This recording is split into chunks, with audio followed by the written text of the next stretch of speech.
membaca ayat ini, ya. Lalu ia menjelaskan kepada mereka apa yang tertulis tentang dia dalam seluruh kitab suci, mulai dari kitab-kitab Musa dan segala kitab nabi-nabi. Ya, Tuhan Yesus menjelaskan kepada mereka, yaitu kepada murid-murid, apa yang tertulis tentang dia dalam seluruh kitab suci, mulai dari kitab-kitab Musa dan segala kitab nabi-nabi. Satu ayat lagi. Ia berkata kepada mereka, inilah perkataanku yang telah kukatakan kepadamu ketika aku masih bersama-sama dengan kamu, yakni bahwa harus digenapi semua yang ada tertulis tentang aku dalam kitab Taurat Musa dan kitab nabi-nabi dan kitab Mazmur. Apakah yang dimaksud di sini? Tidak lain adalah kitab perjanjian lama. Ya. Jadi Bapak Ibu yang dikasih Tuhan, ya, perjanjian lama itu berbicara tentang Yesus. Ya. Nah, inilah yang ingin saya sampaikan di modul ini. Saya sudah bergumul kepada Tuhan, apa Tuhan yang harus saya berikan kepada sidang jemaat, dan Tuhan tunjukkan dua ayat ini. Ya. Jadi kita akan melihat satu judul, yaitu bertemu Yesus di kitab Taurat. Ya. Jadi selama 5 sesi ke depan, ya, kita akan bicara tentang Yesus di kitab Taurat.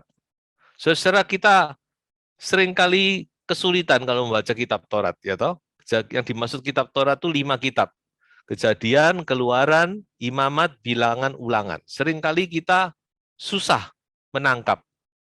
Ya, susah menangkap. Ya, apa ini?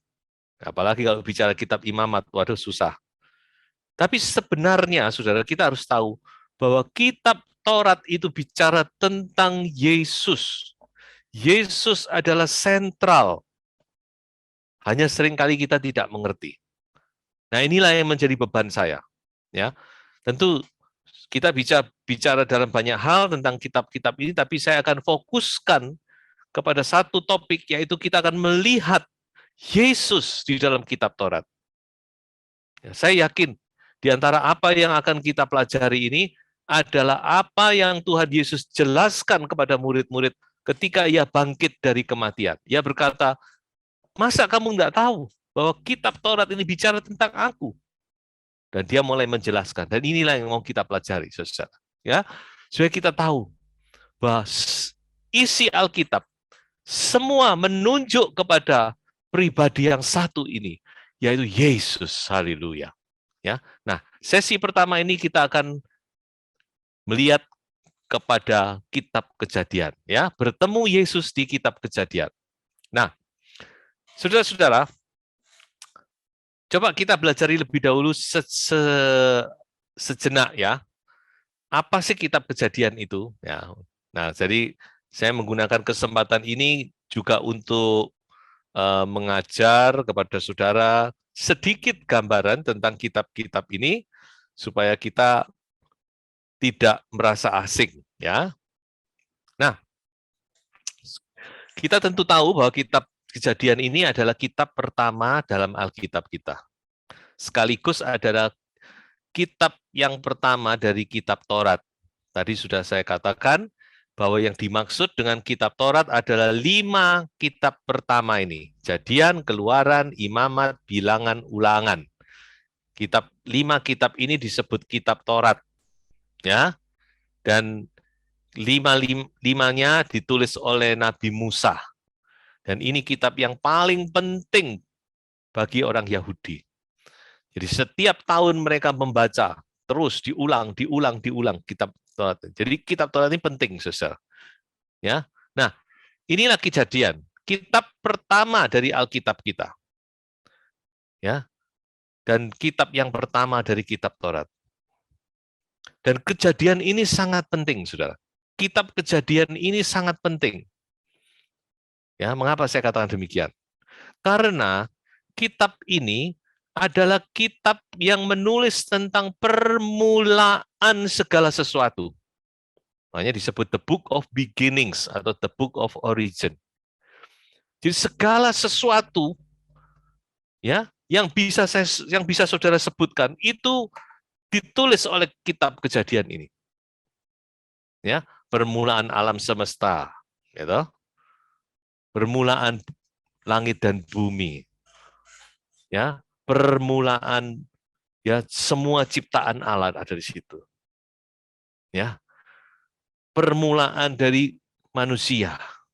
Permulaan dari pernikahan. Permulaan dari dosa. Permulaan dari kesenian. Permulaan dari teknologi. Semua ada di situ, Saudara.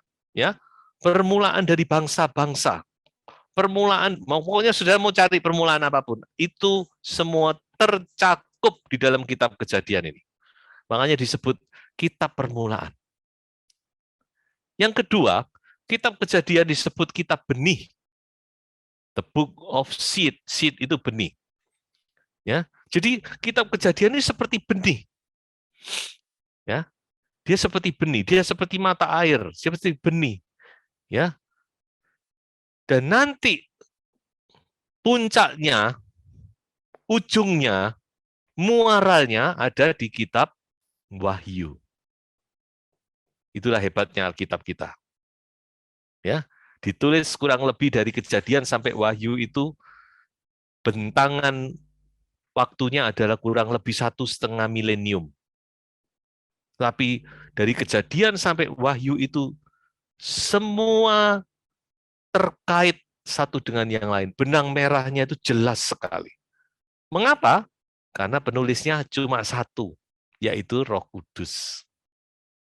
Ya, Tuhan sendiri yang menulis.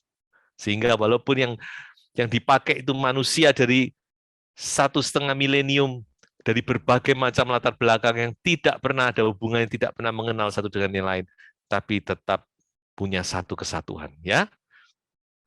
Nah, lanjut. Kitab Kejadian juga disebut kitab pondasi. Sudah tahu bahwa pondasi itu paling penting ya. Pondasi itu adalah dasar. Ya, kalau satu bangunan ya, maka yang paling penting itu yang ada di bawahnya itu, pondasinya itu. Kalau pondasi itu digeser, ambruk semuanya. Makanya kitab Kejadian ini kitab yang paling penting. Dan kitab yang paling banyak diserang oleh iblis. Itu kitab Kejadian. Ada 2 kitab sebenarnya. 1 Kejadian, 1 Wahyu. 2 ini iblis paling tidak senang. Kejadian karena menjadi dasar iman kita. Dan Wahyu karena menceritakan akhir daripada iblis. Makanya 2 ini paling banyak diserang oleh iblis. Kitab Kejadian dan kitab Wahyu. Ya. Nah, itu sedikit tentang kitab Kejadian. Kita maju lagi ke satu lagi. Saudara harus tahu bahwa Kejadian itu bukan mitos atau legenda, bukan. Lain ya.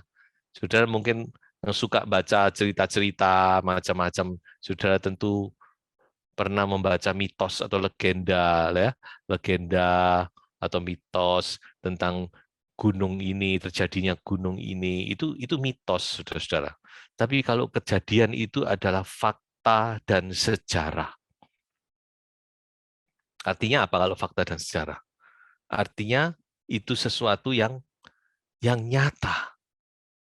Ya, itu yang sudah harus mengerti, kita harus terima itu dengan iman. Saya tidak bisa bicara banyak tentang hal ini, karena ini bukan fokus kita. Kita maju saja kepada bagan kitab Kejadian. Ya. Nah, kalau saya memuat tentang bagan, itu supaya memberikan gambaran kepada saudara-saudara, ketika saudara membaca kitab Kejadian, supaya saudara tidak bingung. Ya, kitab ini sebenarnya garis besarnya apa itu kita tahu, paling tidak. Ya. Jadi kitab Kejadian ini sebenarnya bisa dibagi menjadi 2 bagian besar. Yang pertama yaitu pasal 1 sampai 11, yang bagian 2 adalah pasal 12 sampai pasal 50. Jelas ini, ada pembagiannya itu jelas. Nah, supaya saudara mengerti ini ya. Nah, bagian yang pertama menceritakan tentang permulaan alam semesta dan manusia. Ya, tentu tadi sudah saya katakan ya, di situ banyak permulaan, tapi saya ambil dua hal ini untuk mewakili. Jadi di bagian yang pertama, pasal 1 sampai 11 ini, kita bisa mengerti bagaimana alam semesta ini jadi. Bukan seperti yang dikatakan oleh eh, teori-teori ya, ada teori Big Bang lah, teori inilah, teori itulah, ya, gumpalan-gumpalan asap lah, beginilah, beginilah. Bukan itu, saudara. Tetapi kejadian memberitahu kepada kita bahwa ada Allah yang menciptakan segala sesuatu, termasuk manusia. Bukan yang seperti dikatakan Darwin, kita ini ya dari nenek moyang kita yang di kebun binatang itu. Bukan itu, saudara-saudara. Makanya tadi saya katakan kejadian itu paling banyak diserang. Ya. Dan bagian yang kedua menceritakan tentang bangsa Ibrani. Mulai dari satu orang, yaitu Bapak Abraham. Satu orang atau sepasang suami istri yang sudah tua, yang mandul, yang tidak punya anak, menjadi satu bangsa yang besar. Haleluya. Itulah Tuhan kita ya. Nah, saudara harus tahu satu hal ya, bahwa bagian pertama ini kita mempelajari tentang nenek moyang kita sebenarnya, saudara. Banyak orang ketika membaca Alkitab ya, langsung pikiran kita langsung, oh ini tidak ada kaitannya dengan saya. Seolah-olah Adam itu cuma nenek moyangnya bangsa Israel. Bukan, saudara. Ya, jadi mulai pasal 1 sampai 11 itu adalah nenek moyang kita. Manusia pada umumnya, seluruh manusia, umat manusia di situ. Jadi kita membaca tentang asal-usul kita sebenarnya. Asal-usul kita manusia itu gimana sih? Ya, termasuk sampai terjadinya bangsa-bangsa setelah Nabi Nuh, ya toh, Sem, Ham, Yafet yang menurunkan semua bangsa-bangsa di dunia. Jadi itu kita bicara atau kita mempelajari tentang nenek moyang kita secara jasmani. Lalu di bagian yang kedua, itu kita melihat tentang nenek moyang kita juga, tapi secara rohani. Memang, kalau secara jasmani, bangsa Ibrani atau bangsa Israel dengan kita nggak ada kait mengait, ya toh. Tapi secara rohani, ketika kita mempelajari ya asal usul atau nenek moyang bangsa Israel, sebenarnya kita juga belajar atau mempelajari tentang nenek moyang kita secara rohani.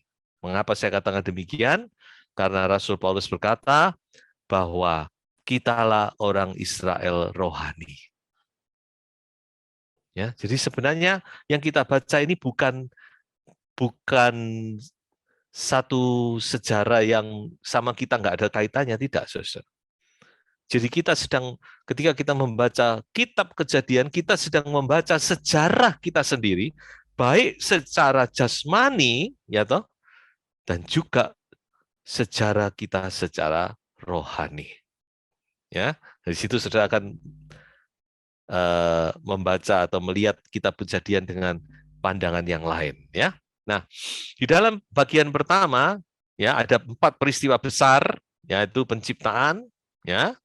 Pasal 1-2 kejatuhan, pasal 3 sampai 5, kemudian kisah tentang air bah, ya, 6 sampai 10, dan terakhir kisah tentang menara Babel. Ya. Kok menara Babel, apa itu kaitannya dengan kita? Nah, itu nanti saudara. Ketika saudara belajar kitab Wahyu, saudara melihat di sana ternyata Babel itu masih ada. Wahyu 17-18 bicara tentang keruntuhan dari Babel. Ya, nanti kapan-kapan. Kalau Tuhan kehendaki, kita akan melihat kitab Wahyu ya. Nah, di bagian kedua juga ada 4. 4 ini tidak lain adalah 4 tokoh. 4 tokoh penting yang ditulis di dalam kitab Kejadian, yaitu mulai bapak orang beriman, Abraham. Kemudian Ishak, kemudian kisah tentang Yakub, dan terakhir ditutup dengan kisah tentang Yusuf, salah satu dari 12 anak Yakub. Ya, jadi inilah kurang lebih gambaran dari kitab Kejadian. Nah, sekarang kita masuk kepada inti pembicaraan kita, yaitu kita mau melihat Yesus. Kita akan mau bertemu dengan Yesus di kitab Kejadian. Di mana kita bertemu dengan Yesus? Mari kita ikuti bersama. Yang pertama, yaitu di dalam penciptaan. Kejadian pasal 1 ayat 1, pada mulanya Allah menciptakan langit dan bumi. Perhatikan ayat ini ya. Ayat ini sangat luar biasa, sangat penting. Sangat penting. Ini yang saya katakan tadi, dasar dari segala dasar. Dari ayat ini kita tahu bahwa Allah itu sudah ada sebelum segala sesuatu ada. Ya, Allah itu sudah ada. Allah tidak diciptakan, tapi Allah yang menciptakan. Ya, jadi Allah itu adalah sumber segala sesuatu. Dia sudah ada. Itulah yang dikatakan dia adalah aku ada. Dia berkata, namaku adalah I am, aku ada. Ya. Nah, Kejadian pasal 1 ayat 1 berkata, pada mulanya Allah menciptakan langit dan bumi. Nah, sekarang pertanyaan kita, di mana Yesus? Gitu? Kalau kita lihat ayat ini loh, seolah-olah di mana ya Yesus? Apakah Yesus ada di sini? Ya, coba kita lihat. Pertama, yang menyatakan itu adalah kata Allah itu sendiri. Saudara, kalau saudara mempelajari bahasa asli dari Alkitab, kata Allah itu dipakai kata Elohim. Elohim. Elohim itu bukan satu tunggal, tapi satu yang merupakan kesatuan. Unity, bukan one. Ya, bukan one. Nah, one itu cuma satu. Kalau ini unity, satu kesatuan. Ya, jadi Elohim ini adalah jamak. Ya, mengapa kok dipakai kata Elohim? Karena kita tahu Allah kita itu bukan sorangan wae kata bahasa Jawa. Bukan cuma one, tapi dia adalah Tritunggal.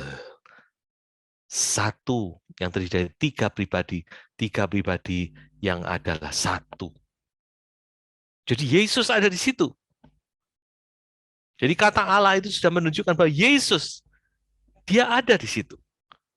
Roh Kudus juga ada di situ. Nah, nanti lebih jelasnya nanti di ayat berikutnya dikatakan Roh Allah melayang-layang di atas permukaan air. Lalu dikatakan juga mulai Allah berfirman, firman.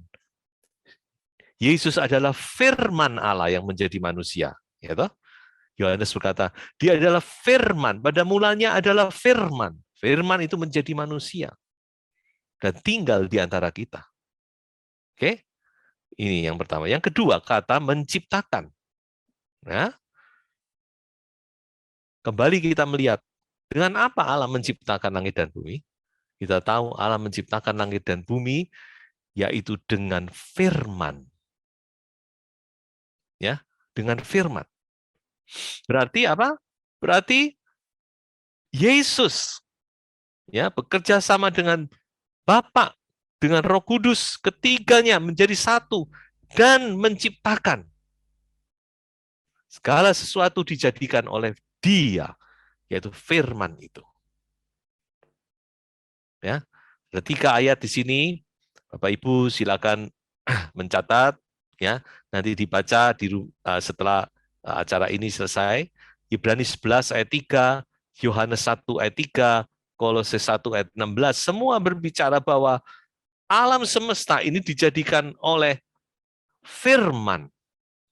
Allah menciptakan segala sesuatu oleh firman-Nya. Jadi Allah Bapa, Allah Anak ikut campur di situ. Ikut menciptakan.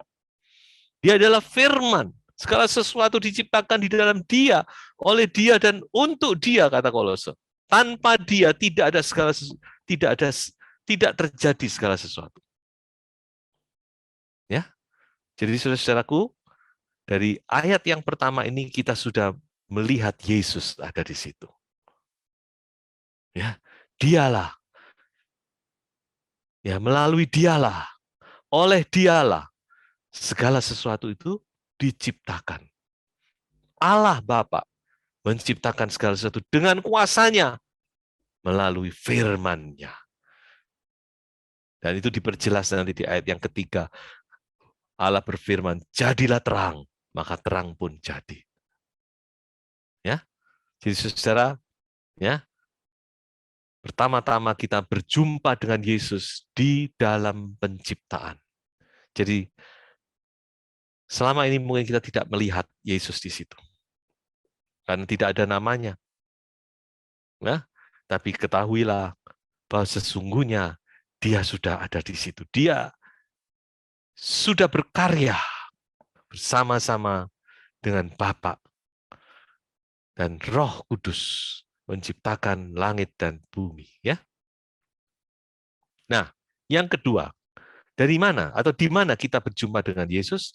Yaitu ketika manusia jatuh di dalam dosa.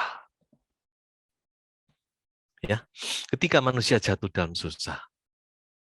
Ya, kita tahu Kejadian pasal 3, ya, manusia digoda oleh ular dan jatuh dalam dosa.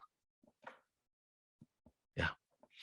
Nah, saudara, ya, saya juga sudah pernah mengatakan bukan tentang apa namanya, ya kalau saudara mengikuti modul pertama, saya pernah menjelaskan kejadian kejadian pasal 1 ayat 1, kejadian pasal 1 ayat 2, ya. Di situ ada yang namanya kejatuhan iblis, ya. Nah, kalau sudah masih ingat. Jadi iblis itu juga ada di situ, Saudara. Dan iblis itu selalu berusaha merusak pekerjaan Tuhan, merusak karya Allah, menggagalkan maksud Allah.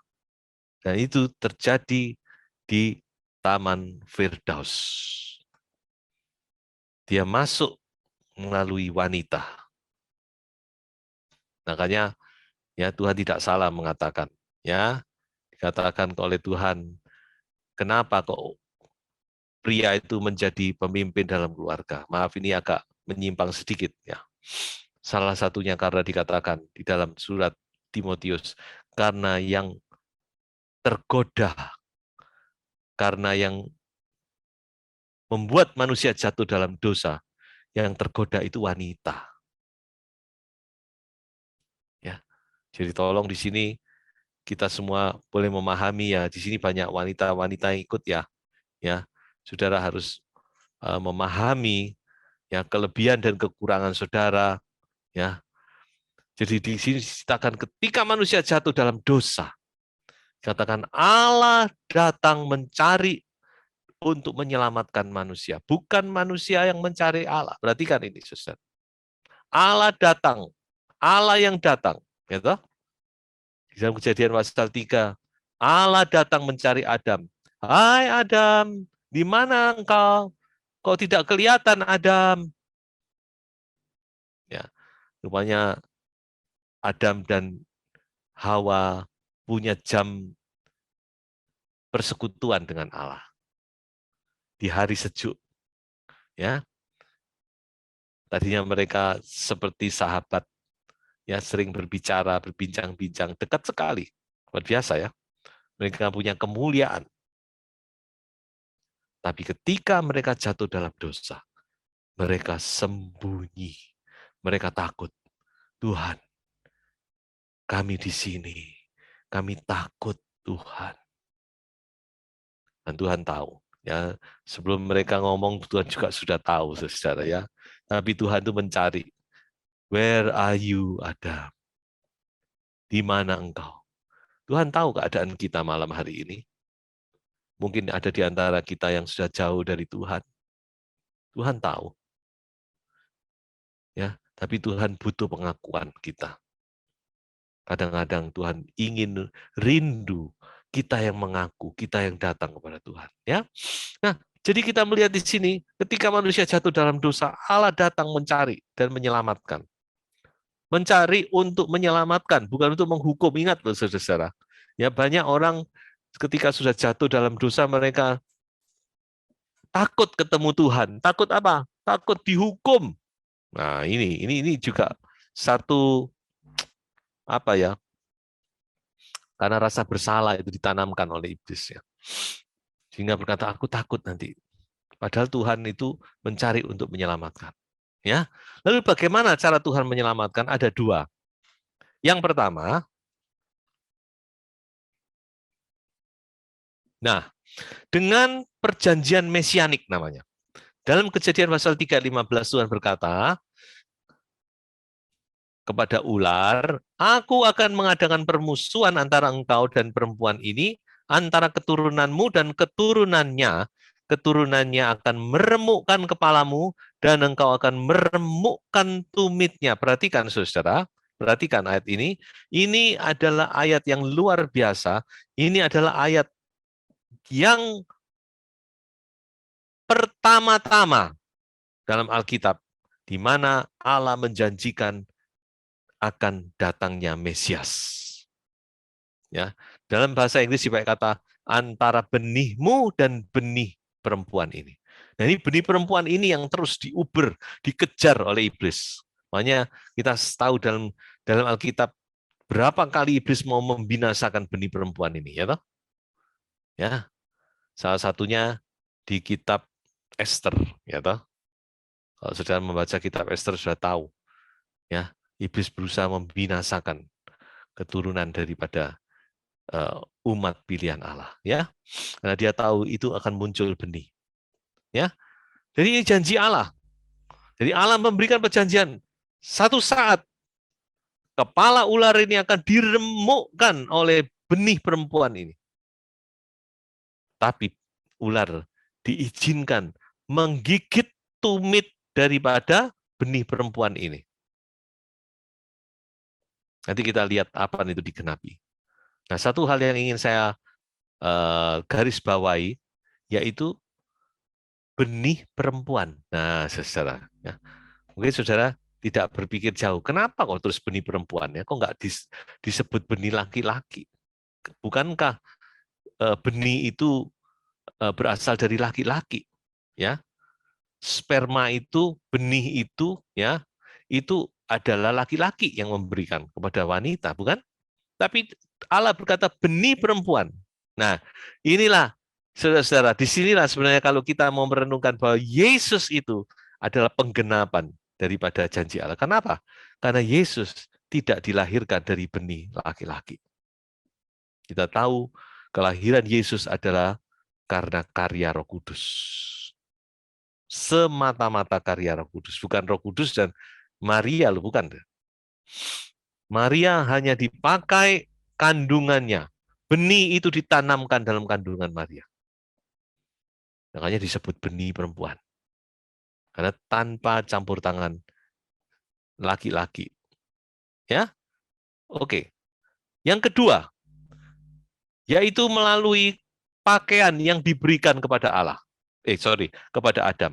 Kita tahu, ya, Adam waktu jatuh dalam dosa, Adam dan Hawa mereka menyadari kalau diri mereka telanjang. Tadinya mereka tidak merasa malu karena mereka benar-benar hidup mereka penuh dengan kemuliaan Allah. Pakaian mereka adalah pakaian kemuliaan Allah, sehingga mereka tidak malu. Ya, satu dengan yang lain tidak malu, bahkan mereka menghadap Allah tidak malu. Tetapi ketika mereka jatuh dalam dosa, pakaian kemuliaan itu hilang dari diri mereka dan mereka sadar bahwa mereka telanjang dan mereka merasa malu sekali. Ya, makanya saudara kalau lihat anak kecil ya, anak kecil yang masih belum ngerti, enggak malu kan, Ya, mereka telanjang lari-lari nggak malu. Nanti kalau sudah agak besar sedikit, mereka merasa malu. Ya, nah, saudara, ya.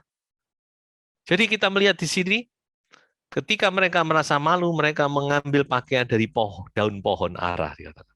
Mereka bikin cawat, mereka bikin untuk menutupi bagian-bagian tubuh mereka. Tapi Allah berkata, no, no, no, no, no, no, no. Bukan begini caranya. Ini berarti Allah itu masih baik ya, saudara ya. Allah itu masih baik ya. Ya, dia tahu keadaan kita. Malam ini dia tahu keadaan kita. Dia baik, saudara. Kita tidak usah mencoba menutupi diri kita di hadapan Tuhan. Karena dia tahu apa yang kita butuhkan. Ya. Dan Allah membuat pakaian dari kulit binatang. Artinya apa? Artinya ada korban nih, sebelah kanan bawah ini. Ada korban yang disembeli, dikuliti, lalu dibuat menjadi pakaian. Nah, inilah permulaan dari korban. Permulaan dari korban darah. Ya, tadi sudah saya sampaikan bahwa kitab Kejadian itu kitab origin, kitab asal usul. Salah satunya ada asal usul pengorbanan dengan darah. Ya. Nah, sekarang kita lihat penggenapan dari ayat ini, yaitu di atas kayu salib. Haleluya. Jadi di sini kita berjumpa dengan Yesus. Ya. Bagaimana kita berjumpa dengan Yesus? Melalui perjanjian mesianik, melalui pengorbanan binatang untuk keperluan manusia.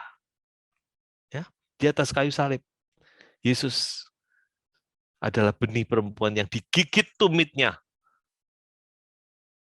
oleh si ular itu. Dia harus menderita. Dia harus mati di atas kayu salib. Ya. Tetapi di satu pihak, Yesus di atas kayu salib, oleh kematiannya, oleh kebangkitannya, dia menginjak kepala si ular itu. Haleluya. Sehingga kepala si ular itu remuk. Itu yang dikatakan di dalam kitab, dalam ayat berikut ini. Coba saya lihat. Ya, sudah bisa membaca bersama saya, walaupun suara saudara mungkin tidak kedengaran. Ya, kita baca 1 Yohanes 3:8, 2, 3. Barang siapa yang tetap berbuat dosa berasal dari iblis, sebab iblis berbuat dosa dari mulanya. Nah inilah, untuk inilah anak Allah menyatakan dirinya, yaitu supaya ia membinasakan perbuatan-perbuatan iblis itu. Haleluya. Jadi mengapa Yesus harus lahir sebagai manusia? Firman itu harus menjadi daging. Supaya bisa mati, dan oleh kematiannya dia menghancurkan kepala si ular. Haleluya. Lanjut. Nah, ini tambahan ya. Jadi itu memang sudah ditentukan oleh Allah ya, bahwa Mesias harus menderita. Ya. Kisah 3:18 ini ditulis saja, kita tidak usah dibaca karena waktu ya. Kisah 17 ayat 3, Kisah 26 ayat 23, jelas di situ dikatakan bahwa Mesias harus menderita. Karena dia adalah benih perempuan yang digigit oleh kepala si ular itu. Mengalami penderitaan. Dan nubuat itu juga sudah ditulis begitu gamblang di dalam Mazmur 22, Yesaya 52 sampai 53. Ya, silakan dicatat, silakan dibaca. Ya, oke. Sekarang kita maju lagi. Yang ketiga, di mana kita bisa melihat atau bertemu dengan Yesus dalam Batra Nuh. Kita tahu bahwa Batra Nuh itu adalah Batra keselamatan. Ya, coba perhatikan. Ya, melalui Batra inilah kita bisa selamat. Dan perhatikan bahwa Batra itu terdiri dari 3 tingkap. Ya, seperti yang dikatakan oleh Allah kepada Nuh, buatlah atap pada Batra itu dan selesaikanlah Batra itu sampai sehasta dari atas, dan pasanglah pintu pada lambungnya, buatlah Batra itu bertingkat bawah, tengah, dan atas. Dan pintu itu ada di tengah. Jadi Batra ini sebenarnya gambaran dari Bapa, Anak, dan Roh Kudus, Bapa, Anak, dan Roh Kudus. Ya, dan bahtera atau ya tingkap yang di tengah atau tingkat, bukan tingkap, sorry. Tingkap itu artinya jendela ya. Ini tingkat. Bawah itu bicara tentang Bapa, yang tengah itu Anak, di mana ada pintu di situ, dan yang atas itu adalah Roh Kudus, di mana ada jendela di situ. Ya, nah itu digenapi di dalam Yesus. Yesus pernah berkata ini, susah. Coba kita lihat ya. Nah ini, Yesus berkata, Akulah pintu. Barang siapa masuk melalui aku, ia akan selamat, dan ia akan masuk dan keluar dan menemukan padang rumput. Nuh dan seisi keluarganya, para semua binatang-binatang, semua masuk ke dalam bahtera itu melalui pintu itu. Yesuslah pintu itu. Ya. Berikutnya kita melihat di mana kita bisa berjumpa dengan Yesus di kitab Kejadian ini, yaitu dalam pribadi Ishak. Ishak anak perjanjian. Ya, Ishaklah anak perjanjian. Ya, dan satu saat Allah berkata kepada Abraham, persembahkan Ishak, anakmu yang tunggal itu, yang engkau kasihi itu, persembahkan dia sebagai korban bakaran. Kalau kita tidak mengerti hal ini, kita mungkin berpikir, Allah kok kejam ya? Memang Allah sudah tahu Abraham itu cuma punya satu anak kandung dengan Sarah, gitu. Abraham Sarah itu cuma punya satu anak dikaruniai waktu mereka sudah tua. Kok sekarang diminta sama Tuhan? Nah ini saudara. Nah, seringkali kita juga demikian ya. Kita tidak mengerti ya hati Allah. Kadang-kadang kita salah paham sama Tuhan. Ya, Tuhan kok kejam? Tuhan kok memperlakukan saya begini? Sebenarnya Tuhan bukan begitu. Justru Tuhan itu baik. Amin. Ya Tuhan itu baik. Ya Tuhan tahu apa yang akan dia lakukan. Ya contohnya ini. Tuhan memang menguji Abraham sampai di mana engkau Abraham. Ya, terhadap aku hatimu sampai di mana. Kadang-kadang Tuhan menguji kita, saudara. Ya Tuhan ingin tahu isi hati kita. Haleluya. Nah, Tuhan uji Abraham. Bawa anakmu ke Gunung Muria, persembahkan. Anak yang kau kasihi loh. Tuhan tahu. Siapa bilang Tuhan nggak tahu? Tuhan sangat tahu bahwa Abraham itu sangat cinta kepada Ishak. Tapi yang hebat dari Abraham, dia tidak tanya sana sini, bahkan saya tidak tahu apakah dia berunding dengan istrinya, saya juga tidak tahu. Yang pasti Abraham, dia bawa Ishak ke Gunung Muria untuk dikorbankan. Ibrani berkata karena dia percaya kepada Tuhan, bahwa seandainya Ishak mati pun, Allah sanggup membangkitkan Ishak. Itulah hebatnya, saudara. Ya, itu iman kita sebenarnya. Kita juga percaya kepada Yesus yang bangkit. Ya toh? Ya, itu iman Abraham. Dia percaya bahwa Ishak akan bangkit. Jadi itu dia tidak ragu-ragu mengorbankan Ishak. Kita juga percaya kepada Yesus yang sudah bangkit. Ya, Ishak anak perjanjian. Dia adalah gambaran dari anak tunggal Bapa yang dipersembahkan di atas Gunung Moria, yaitu Bukit Golgota itu. Saudara, menurut penyelidikan arkeologi, tempat penyaliban Yesus itu adalah tempat di mana Ishak dikorbankan. Hebatnya itu, susah. Ya, jadi di sini kita berjumpa dengan Yesus, anak tunggal Bapa itu, ya, yang dikorbankan oleh Bapaknya di Gunung Moria. Ya, coba kita baca ayat berikut ini. Ya, Yohanes 3:16. Kita baca sama-sama ya. 2, 3. Karena begitu besar kasih Allah akan dunia ini, sehingga ia telah mengaruniakan anaknya yang tunggal, supaya setiap orang yang percaya kepadanya tidak binasa, melainkan beroleh hidup yang kekal. Jadi saudara bisa membayangkan betapa hancurnya hati Bapak ketika melihat Yesus di atas kayu salib. Tapi dia harus lakukan itu demi saudara dan saya. Makanya firman ini berkata, betapa besar kasihnya kepada manusia yang ada di dunia ini. Sehingga dia rela mengorbankan anak satu-satunya, Yesus Kristus, untuk mati bagi kita. Jadi itu kalau kita tidak percaya, makanya dikatakan siapa yang tidak percaya akan binasa. Ya. Kenapa kan binasa? Oh, cuma masalah percaya. Kalau saudara memahami ayat ini, saudara tidak akan berkata demikian. Mengapa? Kok tidak percaya binasa? Karena pengorbanan Allah itu sudah begitu luar biasa, begitu besar, saudara. Ya, Allah sudah berikan segala-galanya bagi kita. Kita masih tidak mau percaya. Manusia masih tidak mau percaya. Ya sudah, mau apa lagi?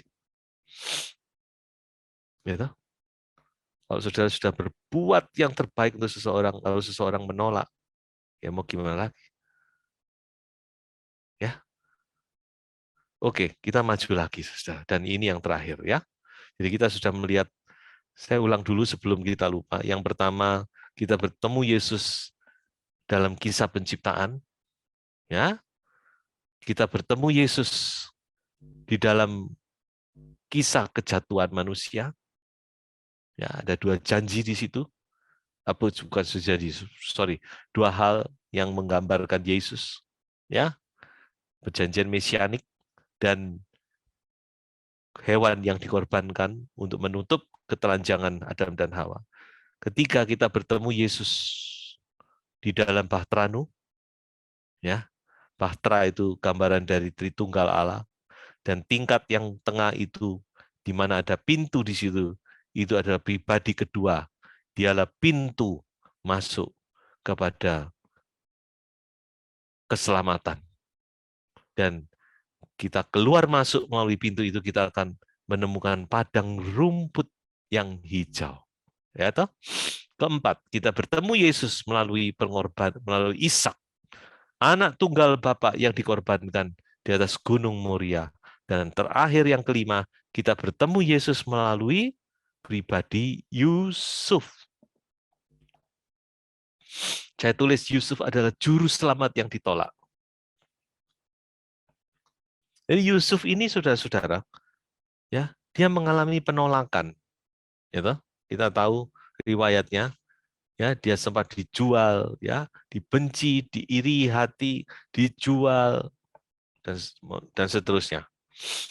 Tapi pada akhirnya dialah yang menjadi penyelamat bagi keluarganya, bukan hanya bagi keluarganya saja, ya, tapi bagi seluruh dunia purba waktu itu. Karena kita tahu waktu itu Mesir adalah pusat kebudayaan, pusat segalanya dalam dunia purba waktu itu, ya. Di Mesir ada negara adidaya waktu itu. Jadi melalui pribadi Yusuf inilah seluruh dunia diselamatkan. Makanya Yusuf itu diberi gelar oleh Firaun namanya Safnat Paanea. Safnat Paanea itu kalau diterjemahkan adalah the salvation atau the savior of the world. Dia adalah keselamatan atau juru selamat dunia. Itu Safnat Paanea. Ya. Dialah pribadi yang ditolak itu, tapi dipakai Allah menjadi juru selamat bagi keluarganya, bagi seisi dunia. Yesus juga, bukan? Yesus juga ditolak. Ya. Dia harus mengalami penolakan. Dia harus disalib. Ya. Tapi justru oleh penolakan itu, justru oleh salib itu, maka dia membawa keselamatan bagi seisi dunia. Haleluya. Jadi melalui pribadi Yusuf ini, kita berjumpa dengan Yesus. Yusuf melambangkan pribadi Yesus itu. Haleluya. Jadi sudah lengkap ya. Sudah 5 poin. Di mana kita bisa berjumpa dengan Yesus di kitab Kejadian. Saya percaya. Ya, walaupun saya tidak bisa memastikan ya. Tapi saya percaya mungkin di antara 5 poin ada 1-2 poin yang dijelaskan kepada murid-murid waktu Yesus bangkit. Dia bicara tentang, bukankah Musa berbicara tentang aku? Dan dikatakan dia mulai menjelaskan dari kitab Musa, bahkan sampai kitab nabi-nabi. Jadi kita berjumpa dengan Yesus melalui kitab Kejadian ini, saudara.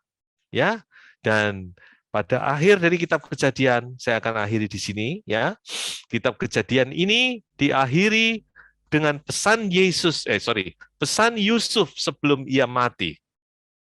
Ya, apa pesan Yusuf itu? Mari kita perhatikan bersama. Inilah pesannya. Lalu Yusuf menyuruh anak-anak Israel bersumpah, katanya, tentu Allah akan memperhatikan kamu. Pada waktu itu kamu harus membawa tulang-tulangku dari sini. Perhatikan, saudara. Ya, Yusuf, dia adalah orang percaya. Dia tahu janji Allah bahwa Allah akan memberikan tanah Kanaan kepada keturunan Abraham. Sebab itu dia, walaupun dia pembesar di Mesir, dan pembesar itu mempunyai, ya, dimakamkan dengan cara yang luar biasa megah, tapi dia tetap berkata kepada anak-anaknya, aku tidak mau dimakamkan di Mesir. Ya, aku tidak mau dimakamkan di sini. Aku mau dimakamkan di tanah perjanjian itu. Sebab itu jangan makamkan aku. Jadi Yusuf itu nggak dimakamkan, saudara.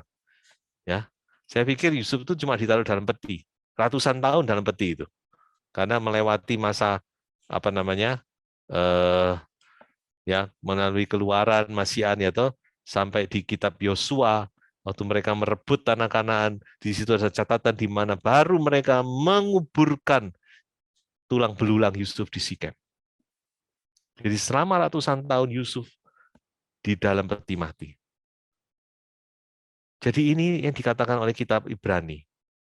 Ya, karena iman, maka Yusuf menjelang matinya memberitakan tentang keluarnya orang-orang Israel dan memberi pesan tentang tulang-tulangnya.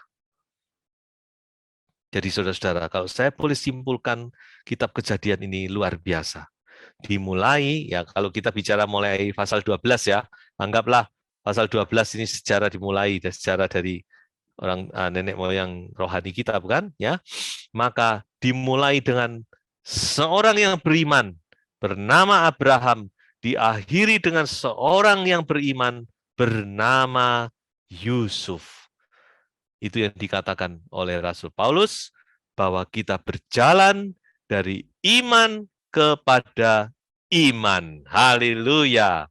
Puji Tuhan. Ya, Tuhan Yesus memberkati.